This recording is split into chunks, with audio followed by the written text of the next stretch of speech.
والصراحه الاخوان كنت باغي الجزائر دوز نصف النهائي، وكانوا غادي يتلاقاو مع المنتخب الوطني المغربي، وكانت غادي تكون احسن مباراه في كاس العرب. وكيف لاحظتوا الاخوان، المنتخب الجزائري قدم مباراه اللي جنونيه، مباراه رائعه، ولكن اليوم ما كانش معاه الحظ الاخوان كيف لاحظتوا كاملين، ولعب الكره ديال بصح، يعني متعنا في الكره، ولكن الحظ ما كانش معاها. وكيف كتعرفوا على الجمهور ديال الجزائر كيموت على الكره وكيبغي الكره وكيموت على بلادو، كيف الشعب المغربي حتى هو كيموت على بلادو وكيموت على كره القدم.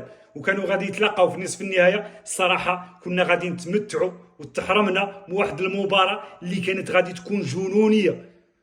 المنتخب الجزائري والشعب الجزائري، المنتخب ديالكم راه قدم مباراه اكثر من رائعه، وما يبقاش فيكم الحال، لان غير الحظ هو اللي ما كانش معكم اليوم، الحظ اللي ما كانش معكم، لان كلنا كنعرفوا المنتخب الجزائري اللي كيتقاتل في الميدان، اللي كيخلي الدم ديالو في الميدان مع الخصم. هادشي هذا كلشي عارفه، ولكن اليوم ما كانش الحظ معكم، كان مع الامارات، ولكن راه مازال المنتخب الوطني المغربي حتى هو المنتخب ديالكم، وشجعوه، وان شاء الله غادي نفوزوا على الامارات في الماتش الجاي ان شاء الله، وغادي نتاهلوا للنهايه، وغادي نجيبوا الكاس. راه بحال دينا حنايا خوتكم المغاربه بحال نتوما.